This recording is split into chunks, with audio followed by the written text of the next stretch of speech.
mwanamke ambaye unasumbuliwa na changamoto hizi kwa muda mrefu, unasumbuliwa na PID, kutoka na uchafu, fungus, miwasho, ukishiriki tendo unapata maumivu na umetumia dawa nyingi lakini hujapata suluhisho la tatizo lako.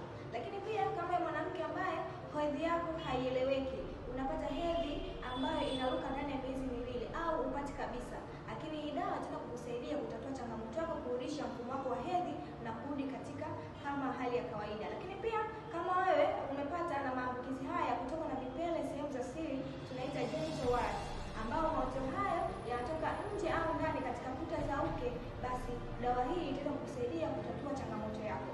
Dawa hii unaipata kwa shilingi 100,000, lakini tuna ofa ambayo ni shilingi 80,000, na dawa hii ukitumia utaanza kuona matokeo ndani ya siku 3 tu, ambao utaweza kuona kama ulikuwa unatoka na uchafu, basi ile hali inakata. Kama ulikuwa unapata maumivu wakati wa kujifungua, maumivu wakati wa hedhi yako haieleweki, basi dawa hii itaweza kushughulika na mfumo mzima wa uzazi. Chukua namba ambazo zinapita hapo chini ili unipigie au unicheki WhatsApp.